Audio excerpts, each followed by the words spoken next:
It's time for fun. It's time for guy talk. Never mind. It's time for shenanigans. Yeah. Hey, man.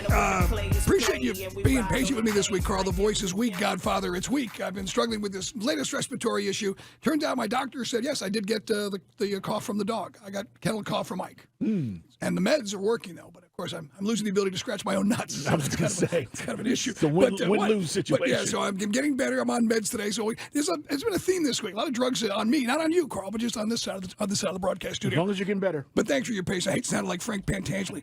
Hey, all right, couple of things. Last night, if you hadn't seen this, it was actually yesterday afternoon, but Pat McAfee, it was actually today, I should say, Pat McAfee gets his weekly visit with Aaron Rodgers. Aaron Rodgers goes off on everybody who's talking about his darkness retreat. Remember that was a big story last week? I do, yes. Been like he's going to go on a darkness retreat, shut himself off from any kind of stimulation, anything else outside influences, and then he may render a decision about his future with Green Bay.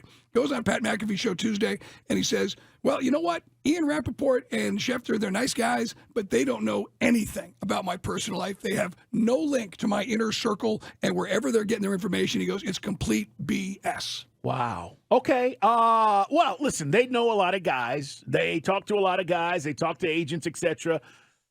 I don't know, man. I mean, listen, Aaron goes out there and he says a lot of things, Mike, and then, people do their research and people find out stuff. Right. I'm not going to say everything is nonsense that these guys put out there, but I do think Aaron puts out enough to tease you, right? And that's why we've always said, is he just messing with us with some of the stuff that seems so outlandish? Some of the Is he in a dark room, by the way? Yeah. Yet? Has that happened? I don't know. The homeopathic stuff, the way he talked about his own, anecdote or whatever he was talking about, with the vaccine back a year and a half ago. There's an inner circle, and my inner circle, nobody talks to Ian Rapoport or Adam Schefter. Any of those people. Just stop with the fake news. He goes, I have no problem with those guys. Think they're really good at their jobs. When it comes to me, they don't know blank. They really don't. They don't have people in my inner circle. Anybody who would talk to them is not in my inner circle. So wherever you're getting your information, it's false information. Fake news. Okay. I'll take it for what it is. I don't think they've reported, maybe I'm wrong about this, Chris Beau, anything outside of what he's told us. I don't think Ian, or for that matter, Schefter, and those are two guys he uses as an example, but there are other football insiders that are covering this Aaron Rodgers stuff, Mike, that they've said something about this situation. They haven't traded him before he's gotten traded. They haven't put information out there that was necessarily not true in regards to the situation with the Packers. They are contemplating a trade. That is true. That's not false. Right. So whether it comes from Aaron's camp or not, I don't think they're saying anything that's necessarily wrong about where he's at right now with the Packers. Oh, he wasn't done. How many blanking narratives can come from one show where they didn't even actually listen to what I said? I guess that was last week talking about his darkness retreat. Yeah. Well, you told us you were going to a dark room and being fed through a hole. So, I mean, what part of that did these guys get wrong? If somebody commented on it, you said it. You said it. So, anyway, Aaron Rodgers continues to mystify a lot of folks. And, has he always been this flaky? I don't know. Or is he getting weirder as he gets older? Your definition of weird, too, by the way, because I guess some people do go sit in a dark room for 4 days before they make a big decision. Hey, what are we shooting down these days? We had 4 balloons shot down. The first big one we all knew was from China. And then there's been a couple more. We shot 2 things down over Alaska, and then we shot something down over Lake Huron in the Great Lakes. Yeah, I think we've been doing this. I'm just saying. Well, if you guys think this is happening all of a sudden and now this is a phenomenon in 2023, we've been doing this. They just haven't told us. Article in the LA Times says apparently at any given time there are literally thousands of balloons floating around America and North America. Now, but this could be anything from real weather balloons, which, again, if you ever watched, there was a TV show from you guys weren't even born yet. It was called Project Blue Book, and I think it was on NBC. And they would basically go and be investigating UFO stuff. It was like, yes. And these 2 Air Force officers would go, and every single time, no, ma'am, what you saw was a weather balloon, and there was some gas. It's kind of like what they said in Men in Black, right? You saw some swamp gas, reflected. Now look right here. Right? So in this case, people are saying, yes, they've always been a lot of balloons. Obviously, the China one was a major, obviously, challenge to us, and now maybe we've gone the other way and overreacted because when they over Lake Huron, apparently the pilots are going, can you see this thing? I can't see this thing. So some people are saying there's a lot of balloons out there, and it could be the Navy just shut down Sally's science project from somewhere in Michigan. Because they don't know where it came from. They don't know where these things are coming from. But apparently there's a lot of stuff that's out there. Yeah, I do know. Didn't the Pentagon come out recently and say it's not aliens because they didn't want to scare the hell out of everybody? That's the thing, because now remember, 4 years ago, and the video just got released or whatever it was, of these high-speed objects that are off by our aircraft carriers. Oh, yeah. And we got this unbelievable video, and then people are saying, well, for the love of God, let's not have Independence Day. We shoot the wrong thing and they come and kill us all. That would be the problem. Well, first of all, I got to be honest with you guys. If we are attempting to shoot anything down, I don't even know if our technology is going to shoot anything down that's visiting Earth, okay? That's number one. Yeah, they have a force field on that. Yeah, we've seen too many movies, Mike. But no, man, listen, don't you think, seriously, don't you think this has been going on?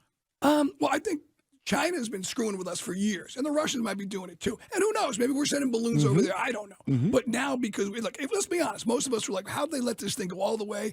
It was maybe we've overreacted, because a lot of folks said, "Why don't we blow that thing up over Montana? What's it going to hit?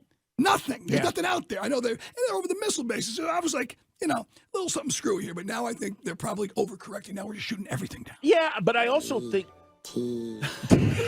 but I hope we don't blast ET as he's coming by to see Elliot. But don't you think, too, as we talk about this, Falcon Report's on the way. It's Guy Talk. Mike, don't you think, though, if it affects our national security, they're going to take care of it? Yes, and again, also airlines, if there's things that's floating around at 35 to 40,000 feet, you can't have that. So anyway, be careful out there. And if you're a kid and you go to Spencer's Gifts or Publix and you get a bunch of balloons, be careful, because you're gonna let them go. If you get carried off, Maverick might be coming for you, pal. Hey man, how much money do you think was bet on the Super Bowl this year, knowing that we've had more states around the country, including Arizona where it was held, with legalized gambling and apps and digital? How much money? 100 mil? $16 billion was projected to come in this year in the Super Bowl. How about that? And it's everything from places where you can bet in New York and Connecticut. Obviously, we can't do it here. You got apps. But how about that? And apparently the House won because 60% of the money was on Philadelphia.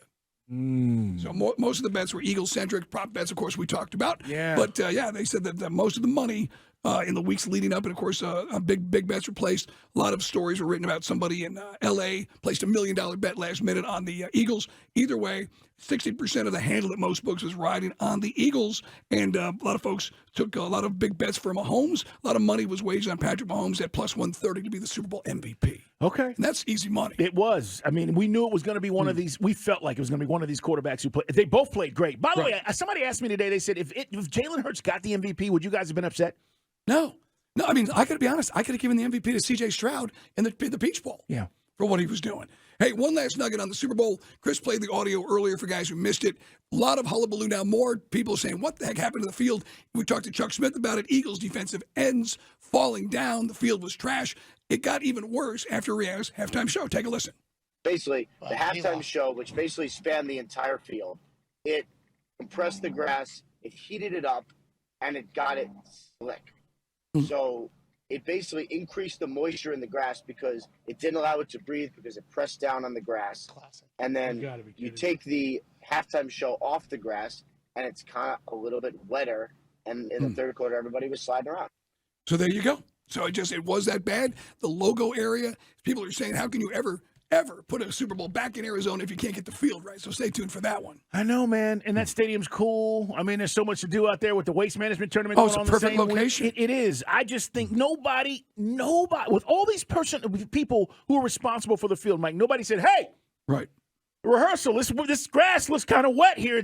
Nobody saw it. But what are they going to do? Get a big bunch of blow dryers out there? Yes, you could have got those big blowers. Bring a helicopter into the hole in the roof. Hey, real quick, for golf fans, big news. I mean, if he can make the cut, we'll see.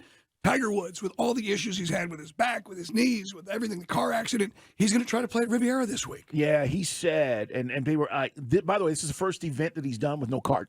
Okay. Right. He doesn't want an exception to have to deal with that. He said, if I'm going to play PGA Tour events, I want to play them. Right. So he's going to walk, and he's going to do what you need to do. Mike, it's his event. You go back a few years ago, this was the event he was at leaving. Correct. And then had the accident. Yep, Riviera, man, beautiful course. A lot of hills. I mean, it's beautiful over there, north of Malibu. It'll be very interesting. John Rahm was asked about it, says, wow, when they found out last week that Tiger was coming, he goes, of course. So a lot of guys betting on the come. Hey, and one final note, happy Valentine's Day. We talked about it earlier with SquidBilly. SquidBilly and Carl railing against the commercialization of Valentine's Day and men being forced to buy chocolate and flowers today against their will. Yeah, because there's no, what's the word, Mike? Where you give back? Reciprocity? Thank you, Mike. There's no reciprocity. Well, no, one could argue if you guys do something romantic today, you will get some reciprocity tonight. Or you just, When does that happen? Well, not in my house. The damn dog sleeps on the bed, and he gives me kennel cough, and I sound like this. Yeah, that doesn't happen. What were you going to say, sorry, Beau? we're good husbands 365 days out of the year. You're exactly so right. So we don't need Valentine's Day to make up for it. Guys. It was a madhouse at Publix watching these guys at lunchtime grabbing flowers and cards. You seen the card rack? It literally looked like the 82nd Airport and whipped through there. Oh, I know, man. Everybody's like, I got to get this. All right, we're coming back. Happy Valentine's Day, though. Take care of the person you love.